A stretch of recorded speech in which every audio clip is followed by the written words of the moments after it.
वाल्मीकि जी से राम जी ने प्रश्न किया, मुनिवर मैं कहाँ रहूं?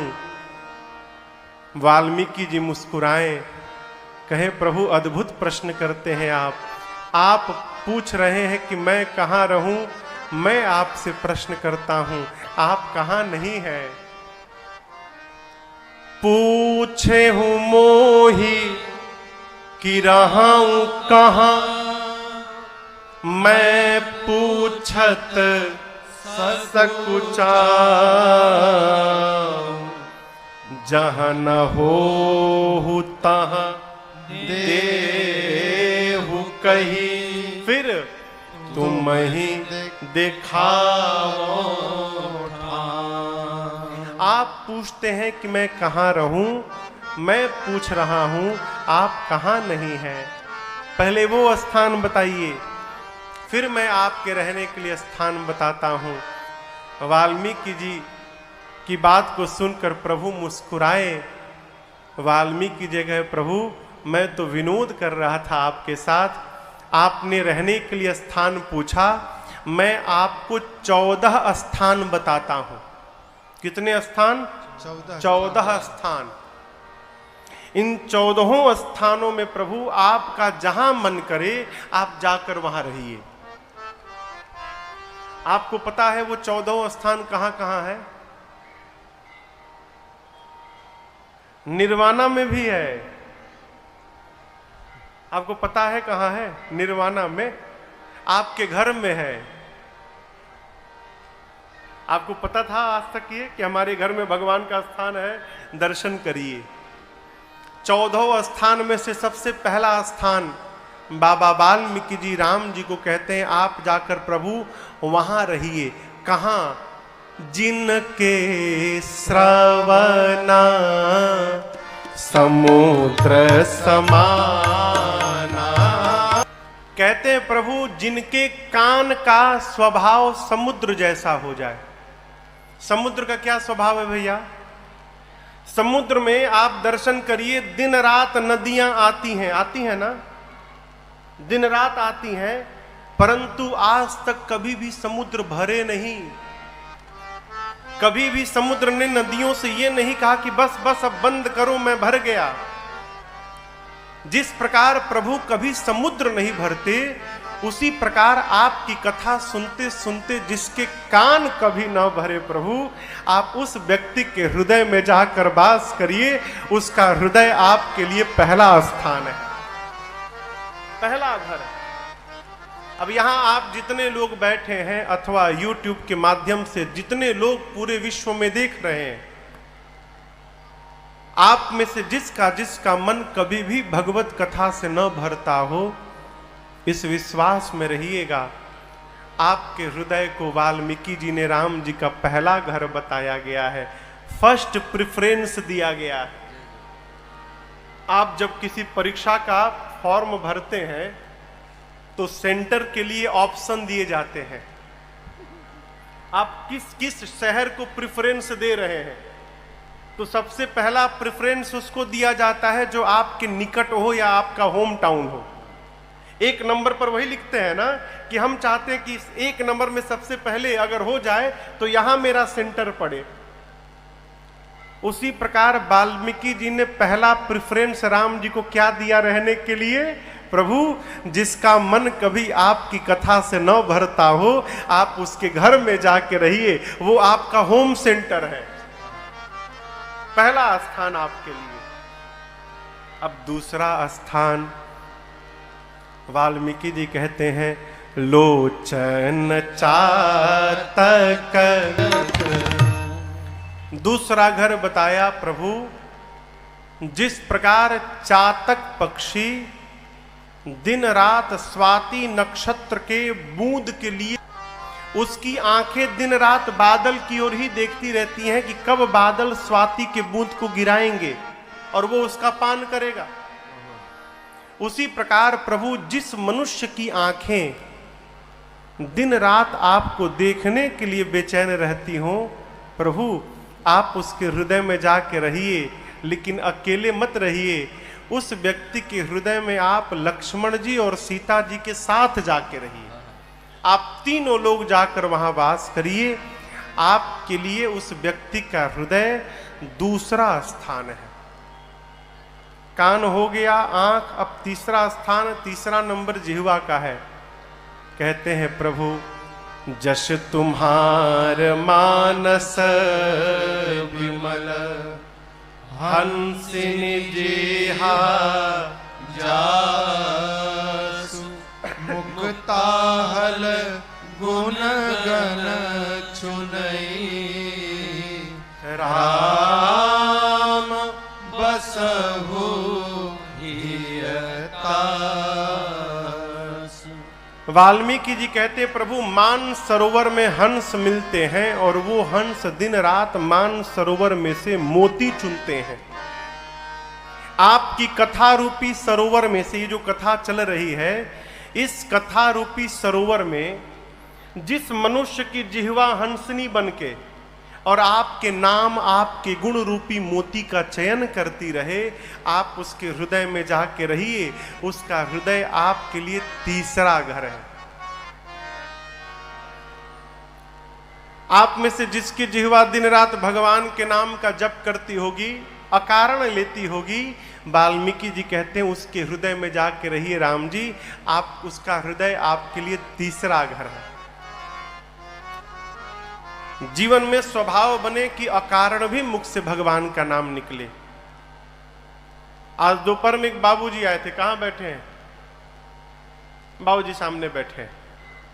दोपहर में आए थे निवास में। बोले, महाराज जी, मुख में दांत नहीं है मेरे एक भी, लेकिन मैं आपको एक भजन सुनाना चाहता हूं। हमने कहा, सुनाइए बाबूजी। बहुत दिव्य भजन गाया बाबूजी ने, और इनकी स्वयं की लिखी रचना थी वो। तो भजन तो मुझे याद नहीं है, लेकिन उसके पहले उन्होंने जो मुक्तक गाया वो मैं आपको सुनाता हूं। राम नाम की लूट है, यही था ना? लूट सके तो लूट, क्यों लूट ले अभी, नहीं तो अंत समय पछताएगा, जब प्राण जाएंगे छूट। अब कब प्राण छूटना है यही नहीं पता। आपको एक बात बताऊं, एक आदमी गया अपने गुरु जी के पास। सरकार, आप ही गुरु जी हम लोग। एक आदमी आया अपने गुरु जी के पास, प्रणाम किया, कहा, गुरु जी तंग आ गया हूं पत्नी से। गुरु जी बोले, क्यों? बोला, गुरु जी जब देखती है कहती है भजन करो भजन करो, जब दिखाई ना पड़ूं देखते बोलती है भजन करो। अब मैं भजन करूंगा तो व्यापार कौन करेगा? तो मैंने उससे कहा है कि गुरु जी जिस टाइम बोलेंगे उसी टाइम करूंगा, दिन भर नहीं करूंगा। तो तैयार हो गई है गुरुजी। मैं आपसे पूछने आया हूं कि 24 घंटे में ऐसा कोई एक टाइम बताओ कि 24 घंटे में एक बार करूं तो 24 घंटे का काम समाप्त। गुरुजी बोले, इधर आ, तू 24 घंटे की पूछ रहा है, मैं तो तुझे ऐसा टाइम बता दूंगा कि जीवन में एक बार करेगा जीवन भर का काम पूरा। बोला, क्या बोलते हैं गुरुजी? सत्य बोलता हूं। चेला बोला, ऐसा हो सकता है? गुरुजी बोले, बिल्कुल हो सकता है। जीवन में केवल एक बार भजन कर लोगे तो जीवन भर करने की आवश्यकता नहीं है। तो बोला, गुरुजी 24 घंटे वाला कैंसिल करिए, लाइफ टाइम वाला बताइए, जीवन में केवल एक बार करना हो बस। बोले, सुन, मरने के 2 मिनट पहले शुरू हो जाना। क्या बोले गुरुजी? जीवन भर भजन मत करना, लेकिन मरने के 2 मिनट पहले भजन प्रारंभ कर देना। बोला, गुरुजी ये कैसे पता चलेगा कि अब मरना है? गुरुजी बोले, बेटा यही तो बात है, कब प्राण निकल जाएंगे पता नहीं। इसलिए बुद्धिमान व्यक्ति को जीवन के हर क्षण को अपना आखिरी क्षण समझ के और भजन में ही रहना चाहिए। यही सिद्धांत है। वाल्मीकि जी तीसरे स्थान में कहते हैं, प्रभु जिस मनुष्य की जिह्वा आपके नाम का गुणगान करती हो, आपकी कथा में से आपके गुण रूपी मोती का चयन करती हो, आप उसके हृदय में रहिए। उसका हृदय आपके लिए तीसरा घर। पहला घर जो कान से कथा श्रवण करे, दूसरा घर जो आंखों से भगवान का दर्शन करे, तीसरा घर जो जिह्वा से भगवान के नाम का गुणगान करे। अब चौथे घर से व्यवहार प्रारंभ भया। वाल्मीकि जी कहते हैं, प्रभु जो सुगंध पहले आपको अर्पित करे उसके बाद अपने धारण करे। सुगंध लगाते हैं ना आप लोग, सेंट, इत्र, परफ्यूम, पहले भगवान को चढ़ाया जाए। रुई में लगाकर, कॉटन आता है ना, कॉटन, रुई में सेंट लगा के, परफ्यूम लगा के और ठाकुर जी के पास रख दीजिए। भगवान दिन भर उसे सूंघते रहेंगे। ठाकुर जी को सुगंध अर्पित करके अपने लगावे। घर में वस्त्र आभूषण आवे तो पहले भगवान को पहनावे और प्रसाद बनाकर फिर स्वयं धारण करे। इसके बाद तुम ही निवेदित भोजन करहि। घर में भोजन बने तो पहले ठाकुर जी की थाल सज के उनको भोग लगाया जाए। आप लोग भोग लगाते हैं भगवान को, क्या लगाते हैं? हाँ, जो घर में जो बनता है वही लगाते हैं ना। कटिंग काजू और मिश्री नहीं लगाते हैं ना। हाँ, मिश्री और काजू से भोग बचाइए भगवान का। कई लोग कटिंग काजू खरीद के आते। कटिंग काजू समझते हैं ना? वो काजू काट काट के जो टुकड़ा है, जो काजू सड़ जाता है उसको दुकान वाले लोग काट काट के बेचते हैं, कटिंग काजू। और मिश्री, भगवान के लिए जो घर में भोजन बने, भगवान के लिए पहले थाली निकले और बड़ी श्रद्धा के साथ भगवान को भोग लगाइए। भगवान भोग लगा ले, फिर प्रसाद मानकर पूरा परिवार उसका पान करे। अभी आज कोई भाई साहब हमसे पूछ रहे थे, महाराज जी एक ही प्रसाद कई जगह चढ़ा सकते हैं ना? मैंने एक किलो मिठाई खरीदे और उसी को पहले गैबी साहब को भोग लगाएं, उसी डब्बा को फिर शंकर जी को भोग लगाएं, उसी डब्बा से कन्हैया को भोग लगाएं। अच्छा, आपकी थाली को पूरे घर भर को खिलाया जा सकता है? जब आपकी थाली में केवल आप खाते हैं तो एक ही मिठाई में सारे भगवान पालेंगे। जितनी ठाकुर द्वारी है उतनी मिठाई ले चलिए। ये नहीं, भगवान नहीं कहते। देखिए, भगवान क्वांटिटी नहीं पाते, भगवान तो उसका भाव पाते हैं। किसी ने पूछा, महाराज भगवान के सामने 4 रोटी रखो, भोग लगने के बाद वो 4 ही दिखाई पड़ता है, तो भगवान तो खाते ही नहीं। खाते नहीं तो क्यों ले जाना? भाई खाएं तो कम तो होना चाहिए। कहो,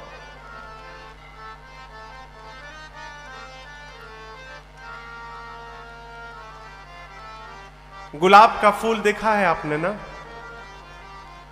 गुलाब के फूल का वजन कर लीजिए और उसके बाद 2 घंटे तक उसे सूंघते रहिए और 2 घंटे सूंघने के बाद फिर वजन करिए। वजन घटेगा ना? हाँ, घट जाएगा ना? कहिए, कहिए, आप लोग कहिए। नहीं घटेगा। अरे क्यों नहीं घटा भाई? 2 घंटे से उसका सुगंध निकाल रहे हैं, उसको तो घटना चाहिए ना। जिस प्रकार 2 घंटे सुगंध लेने के बाद गुलाब के वजन में कोई कमी नहीं आती, उसी प्रकार भगवान भोजन भी कर लेते हैं और सामने थाली में कोई कमी नहीं आती। भगवान उसका रसपान करते हैं। ऐसे में भी कोई अलबेले भगत हैं जो जिद पे अड़ जाते, नहीं खाना ही पड़ेगा, तो उनके लिए भगवान भी चले आते हैं। एक कथा महापुरुष सुनाते हैं। एक भोजन प्रेमी व्यक्ति थे। मैंने उनका जन्म सिद्ध अधिकार था भोजन करना। प्रातस्मरणि पूज्य राजेशानंद जी महाराज इस कथा को सुनाते थे। घर में भोजन करने बैठ जाए, खाए तो बंदे न करे, घर वाले इशारा करे, थाली पटके वो सिर नीचे करके शुरू है तो उठने का नाम न ले। जब कोई आवे रोटी लेकर तो बोले दाने दाने पर लिखा है खाने वाले का नाम। तो रोटी वाला बोले तुम्हारे लिए दाना दाना नहीं है, बोला करो बोरी बोरी पर लिखा है खाने वाले का नाम। तुम दाना भर खाते हो। एक घर में गया खाने के लिए, लगा खाने, घर वाले खिलाते रहे। बोले अरे पानी भी पी लिया करो बीच में। बोला बीच आएगा तब न पीऊंगा, अभी बीच पहुंचा नहीं हूं बीच में। इतना खाता था।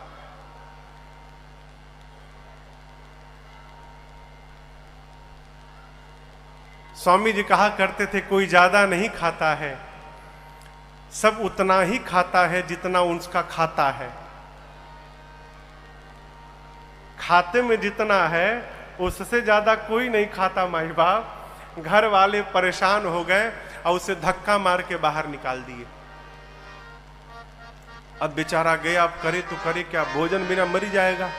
जाते जाते देखा एक आश्रम के द्वार पर एक मोटे साधु बाबा बैठे थे। मोटे एकदम, तोंद निकला है पूरा एकदम सामने।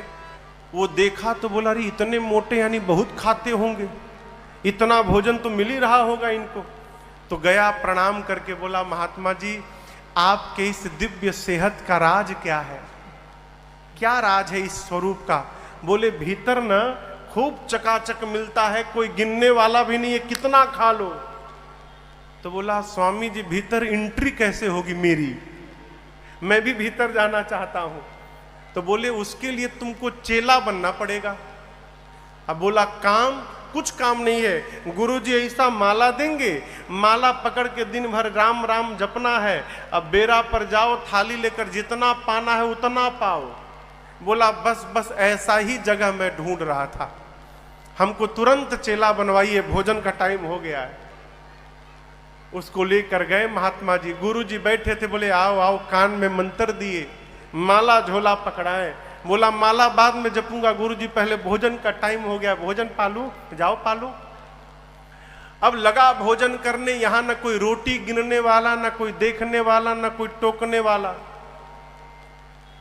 खूब आनंद से भोजन करे, पड़ा रहे। लेकिन खुशी अधिक दिनों तक नहीं गई माई बाप। एक दिन सवेरे जलपान के समय गया तो जाकर देखा कि भंडारे में कुछ बना ही नहीं है। तो पूछा भाई आज टाइम हो गया जलपान का। बोला आज एकादशी है, कुछ बनेगा नहीं आज। क्या बोल रहे हैं, सत्य में कल मिलेगा।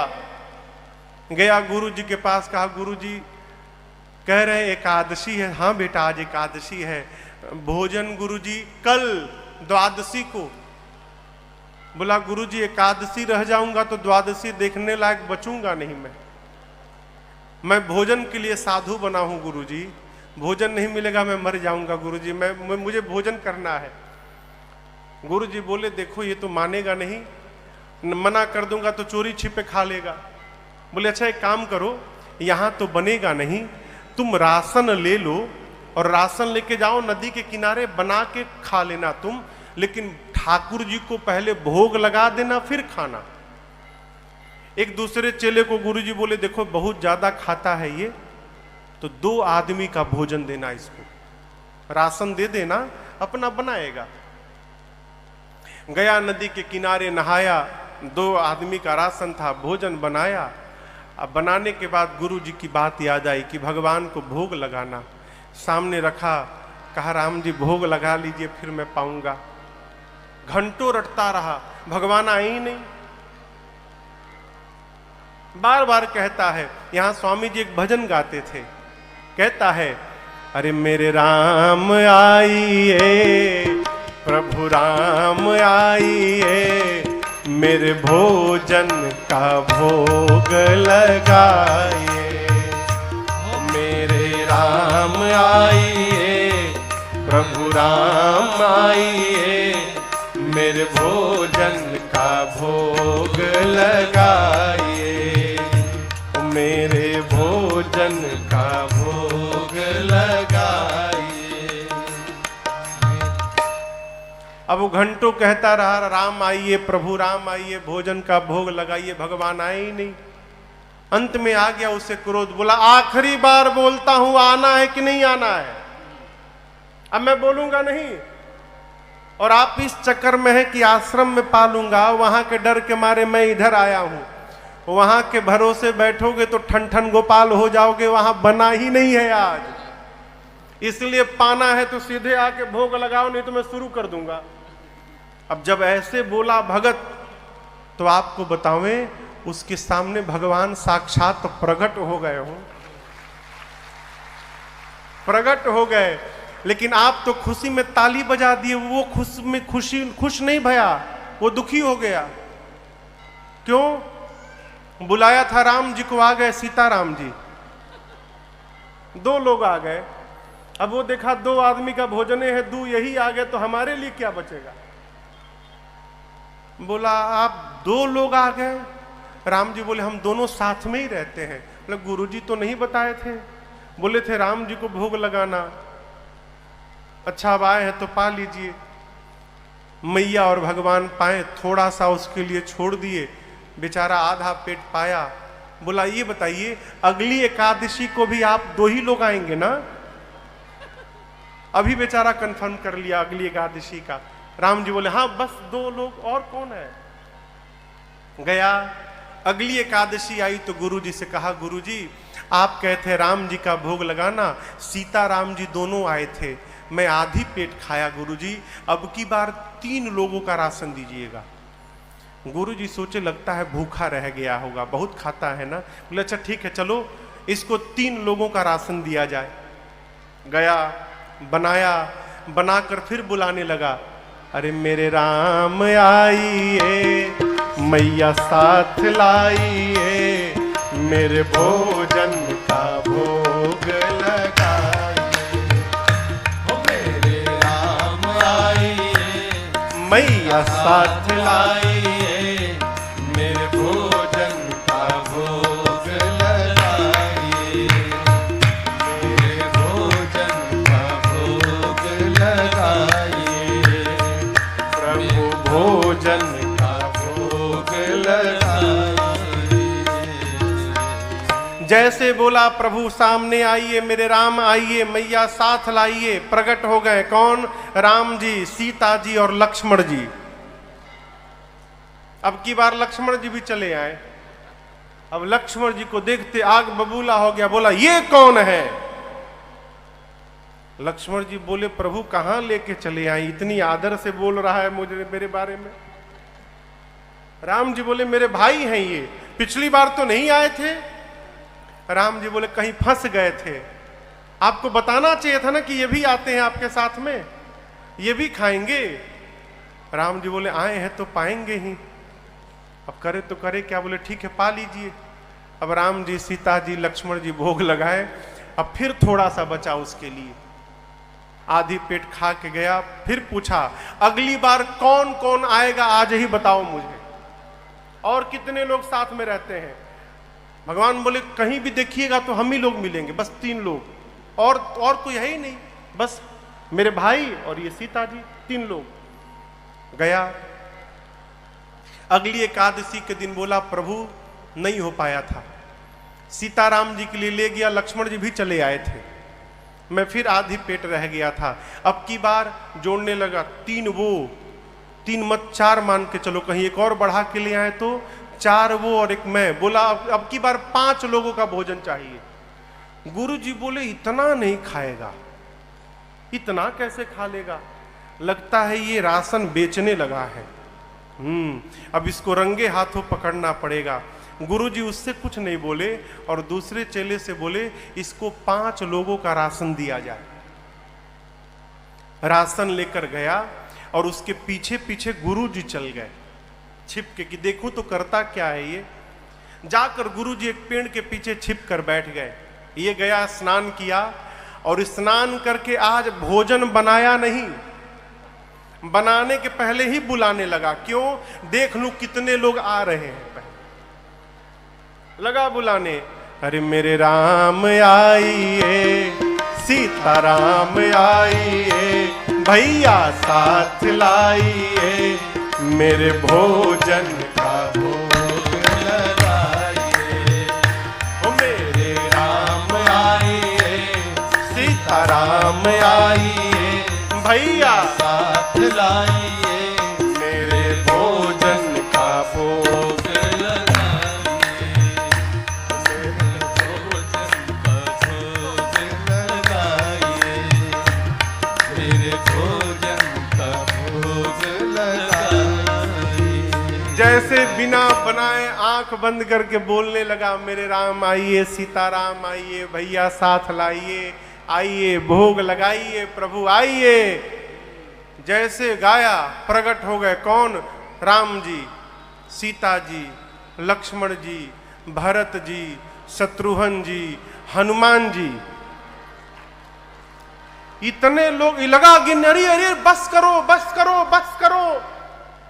बोले आज तो हद कर दी, दो तो बढ़ाए बढ़ाए, साथ में एक बानर भी लेकर आए हैं।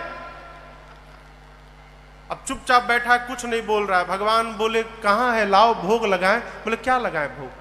भोजन। कैसा भोजन बनाए? आज तो मैं बनाया ही नहीं। क्यों बनाऊं जब बनाने के बाद आज कुछ नहीं मिलने वाला है? पिछले दिन तो थोड़ा बच भी गया, आज 5 लोगों का लाया हूं, 6 आप ही आए हैं, एक मैं 7, तो आज तो कुछ मुझे मिलेगा नहीं। जब मिलेगा नहीं तो मैं क्यों मेहनत करूं? ये है राशन, अपने बनाओ खाओ भोग लगा के जाओ, मैं नहीं बनाऊंगा। बैठ गया, राशन सामने कर दिया, कहा बनाओ खाओ ला जाओ यहां से। भगवान बोले ठीक है चलो, राशन लाए हो ना, कम से कम हम लोग बना के भोग लगा लेंगे।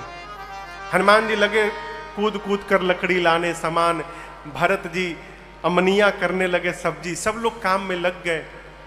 सीता जी भोजन बनाने की तैयारी करने लगी। ये चुपचाप बैठ के बुदबुदा रहा, बताओ आज भूखे मार डालेंगे, कल की द्वादशी नहीं देख पाऊंगा मैं, आज मर जाऊंगा मैं। 5 लोगों का भोजन भी लाकर बताओ नहीं भोजन मिल पाएगा मुझे। अब गुरु जी देखे, गुरु जी को कुछ नहीं दिखाई दे रहा है। गुरु जी देखे कि ये बना क्यों नहीं रहा है, चुपचाप बैठा है। तो गुरु जी गए, गुरु जी को देखते प्रणाम किया। गुरु जी बोले बेटा भोजन क्यों नहीं बना रहे हो? बोला क्यों बनाऊं, जब भोजन बनाने के बाद मिलना ही नहीं है मुझे तो क्यों मेहनत करूं? ये बनाएंगे भोजन करेंगे। गुरु जी बोले बेटा 5 लोगों का राशन लाए हो, बनाओगे तो क्यों नहीं मिलेगा? तो बोला आपको ये राशन दिखाई दे रहा है और यहां बारात आकर बैठी है वो नहीं दिखाई दे रहा है। अब गुरु जी बोले मुझे तो कुछ नहीं दिख रहा है, कौन आया है? बोला यहाँ पूरे राम जी, लक्ष्मण जी, सीता जी, भरत जी, शत्रुघ्न जी, और वो उधर देखिए वो हनुमान जी हैं, शायद हनुमान जी भी हैं। इतने सारे लोग आए हैं, आपको नहीं दिख रहा है? गुरु जी बोले बेटा मुझे कुछ नहीं दिख रहा है। अब इसके लिए और समस्या लगा रोने राम जी के पास जाके, गुरु जी राम जी एक तो आज ऐसे ही मैं मरने वाला हूं भूख, ऊपर से आप मेरे गुरु जी को नहीं दिखाई दे रहे हो। गुरु जी सोच रहे हैं कि मैं झूठ बोल रहा हूं, प्रभु इतनी बड़ी समस्या में मुझे क्यों डाले हैं आप मेरे गुरु जी को क्यों नहीं दिख रहे हैं? राम जी बोले मैं तुमको तो दिखूंगा लेकिन तुम्हारे गुरु जी को नहीं दिखूंगा मैं। अब ये गया गुरु जी के पास, पांव पकड़ के कहने लगा गुरुदेव आप मेरा विश्वास करिए गुरुजी, सत्य में राम जी पूरे परिवार के साथ बैठे हैं और मुझसे कह रहे हैं कि वो केवल मुझे दिखाई देंगे, तुम्हारे गुरु जी को नहीं दिखाई देंगे। अब गुरु जी ये बात सुने तो रोने लगे और शिष्य अपने गुरु की आंखों में आंसू नहीं बर्दाश्त कर पाया हो, गया राम जी के चरणों को पकड़ के वो शिष्य रोने लगा, कहा प्रभु आप मुझे दिख रहे हैं, मेरे गुरुदेव को क्यों नहीं दिख रहे हैं? मैं तो कुछ नहीं करता हूँ, केवल नकली साधु बना हूँ प्रभु भोजन करने के लिए। मेरे गुरुजी तो कितने ज्ञानी गुरुजी हैं, आपके भजन में भी लगे रहते हैं, आप इनको क्यों नहीं दिख रहे हैं?